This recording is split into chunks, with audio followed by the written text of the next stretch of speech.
राधे राधे। मैं आचार्य हिमांशु पन्नू आप सभी दर्शकों का स्वागत करता हूं कैपिटल टीवी के विशेष कार्यक्रम सनातन फाइल्स में, जहां आप सभी दर्शकों के साथ मेरा जुड़ना होता है और जानते हैं सनातन धर्म से जुड़े हुए किसी एक पहलू के विषय में, किसी एक घटना चक्र, किसी एक कहानी या किसी एक व्रत, त्योहार इत्यादि की जानकारी के साथ। हम लोग दीपावली के इस त्योहार के समय से गुजर रहे हैं। एक रोचक जानकारी मैं आप सभी के साथ साझा करना चाहूंगा। हम लोग त्योहार मनाते हैं, उसके पीछे का तर्क नहीं पता होता है। कई बार दीपावली का समय आरंभ होता है, धनतेरस, फिर नरक चतुर्दशी, फिर दीपावली, गोवर्धन, भाई दूज, ये 5 दिन का जो समय होता है, इसमें दूसरा दिन जो होता है नरक चतुर्दशी। लोग बस सिर्फ इतना जानते हैं कि नरक चतुर्दशी होती है। इसके पीछे का कारण क्या है, इसको नरक चतुर्दशी क्यों कहा जाता है, और इस बार की नरक चतुर्दशी कब है, क्यों खास है, यह सब कुछ आपको मैं बताऊंगा अपने इस कार्यक्रम में। तो आइए आरंभ करते हैं। कब है, पहला प्रश्न तो यही है। तो कब है, तो 11 नवंबर सन 2023 नरक चतुर्दशी है। क्यों है, क्योंकि नरक चतुर्दशी जो भी होती है वो चंद्रोदय व्यापनी ली जाती है, अर्थात चंद्रमा जिस चतुर्दशी को उदय हो वही चतुर्दशी लेनी चाहिए। अब इसे नरक चतुर्दशी क्यों कहते हैं? चतुर्दशी भी तो कह सकते हैं ना, सिर्फ नरक चतुर्दशी ही क्यों कहते हैं?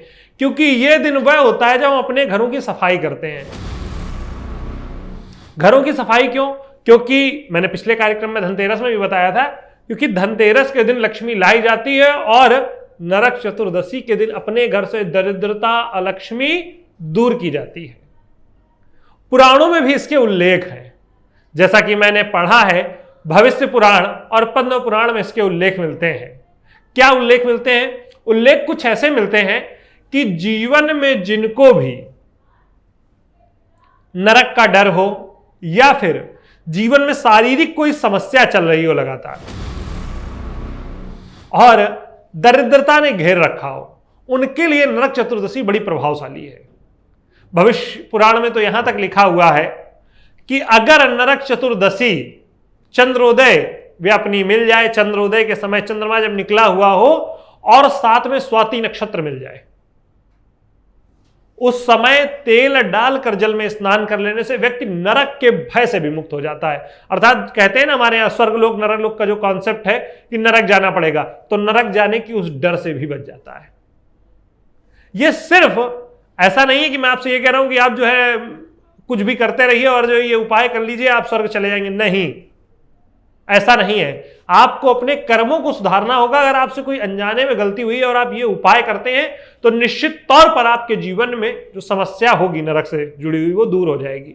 ये सिर्फ उस नरक की बात नहीं है, ये बात है हमारे इस जीवन से जुड़े हुए नरक की। अर्थात नरक चतुर्दशी के दिन हमें चाहिए कि अपने शरीर पर उपटन लगाकर अपने शरीर को स्वच्छ करना चाहिए। कैसा उपटन? जिसमें सुगंधित तेल मिला हुआ हो, हल्दी मिली हुई हो, आटा मिला हुआ हो, ऐसे उपटन से अपने शरीर को साफ करना चाहिए। और उसके बाद जिन लोगों के पास बहुत सारे संसाधन नहीं है, तो 11 तारीख को मैंने जैसा कि कहा नरक चतुर्दशी है, उन्हें 11 की रात में, 12 की सुबह से पहले, रात में 3 बजे से पहले उन्हें जगकर चंद्रमा के प्रकाश में जल में थोड़ा सा इत्र, सुगंधित तेल, संभव हो तो तिल का तेल डालकर स्नान कर लेना चाहिए। और साथ ही ऐसा क्यों करना चाहिए? क्योंकि हम अपने शरीर पर जुड़ रहे किसी भी बुरे विचार को, क्यों? क्योंकि ये समय जो है ये राजा बलि का समय है। भगवान ने वामन अवतार लेकर राजा बलि से 3 कदम में संपूर्ण तीनों लोक ले लिए और राजा बलि को सिर्फ यही समय दिया राज करने के लिए। तो इस कारण से राजा बलि के समय पर जो दैत्याधिराज थे, उस समय से जुड़ी हुई जो भी बुराइयां हैं वो हमारे शरीर में, हमारे मन में किसी तरीके से ना हो, उन्हीं को दूर करने के इस प्रोसेस को नरक चतुर्दशी कहा जाता है। धनतेरस के दिन धन आया तो मन में पाप आ जाते हैं। कई बार लोग बहुत अच्छी चीजें खरीद लेते हैं, बहुत कुछ कर लेते हैं, इसीलिए अगले दिन नरक चतुर्दशी होती है, ताकि हम अपने मन के उन बुरे विचारों को अपने आप से दूर कर सकें, अपने जीवन के, अपने घर के, अपने मन के और अपने कार्य क्षेत्र के सभी बुरी स्थितियों को, गंदगियों को, जो भी गंदा है, आपके विचार हो या आपका स्थान हो, उसे स्वच्छ कर लेने को ही नरक चतुर्दशी कहते हैं, अर्थात नरक से मुक्ति पा जाना कहते हैं। तो मैं उम्मीद रखता हूं कि आप सभी दर्शक मेरी बात को समझ गए होंगे। तो आप सभी जैसा कि समझ गए होंगे कि क्या प्रयोग करने चाहिए।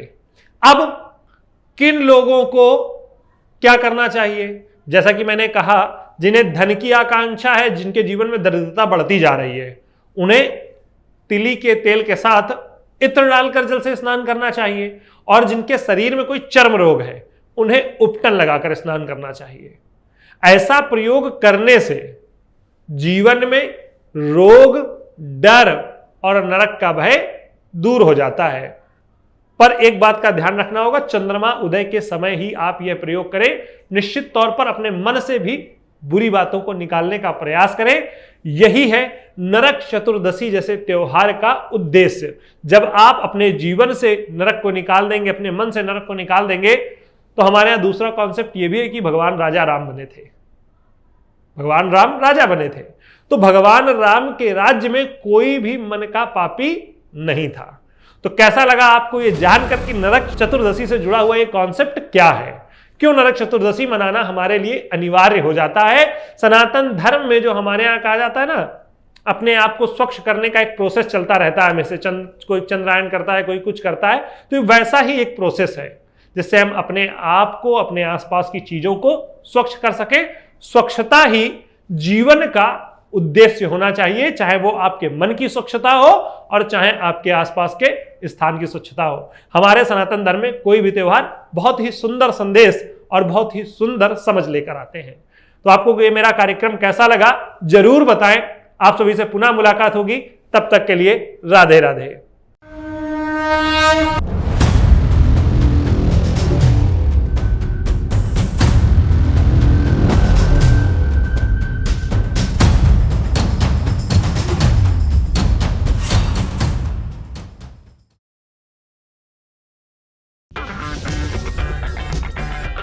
अगर आपको हमारा वीडियो पसंद आया हो तो इसे लाइक करें, हमारे चैनल को सब्सक्राइब करें और हाँ, बेल आइकन दबाना ना भूलें ताकि आप तक हमारे वीडियो की नोटिफिकेशन पहुंचती रहे।